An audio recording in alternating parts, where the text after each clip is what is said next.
আসসালামু আলাইকুম। আজকে আমি আপনাদেরকে অসাধারণ স্বাদের লইট্টা শুটকি ভুনা করে দেখাবো। এভাবে শুটকি ভুনা করলে ভাতের সাথে আর অন্য কিছুর দরকার পড়ে না।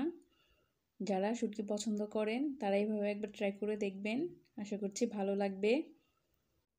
চলুন দেখে নেওয়া যাক আজকে আমি কিভাবে শুটকি মাছ ভুনা করি। এখানে প্যানে পরিমাণ মতো সয়াবিন তেল দিয়ে দিলাম।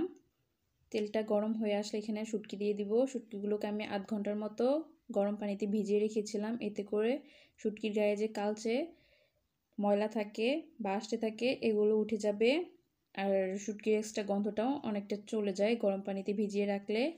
এখন তেলে শুটকিটা দিয়ে 5 মিনিটের মতো ভেজে নেব। এভাবে ভেজে নিলে শুটকির গন্ধটা থাকে না।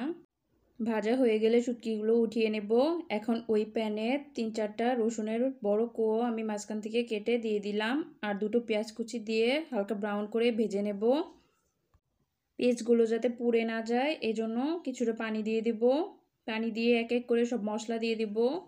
1.5 টেবিল চামচ পরিমাণ মরিচের গুঁড়া, 1 টেবিল চামচ পরিমাণ হলুদের গুঁড়া, 1 টেবিল চামচ পরিমাণ ধনিয়ার গুঁড়া দিয়ে দিব, পরিমাণ মতো লবণ দিয়ে দিব।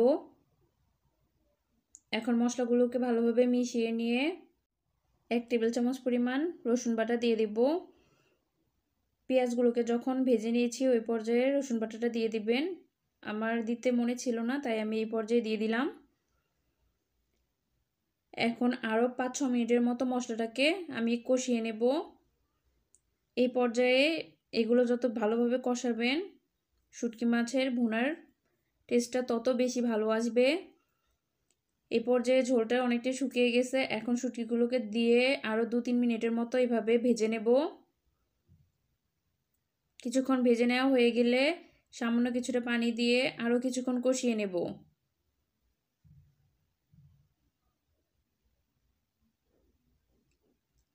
কষানো হয়ে গেলে এখানে ঝোলের জন্য পানি দিয়ে দিব।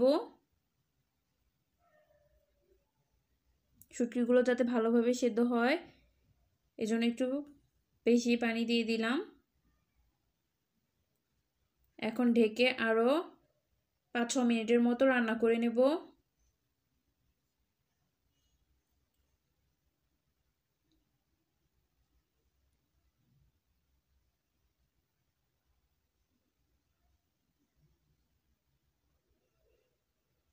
এখন আর 2-3 মিনিটের মতো রান্না করে নামিয়ে নেব। আপনারা অবশ্যই এভাবে একবার বাসায় ট্রাই করে দেখবেন, এটা অসাধারণ লাগে খেতে। আশা করছি আপনাদেরও ভালো লাগবে। ভালো লাগলে অবশ্যই কমেন্ট করে জানাবেন।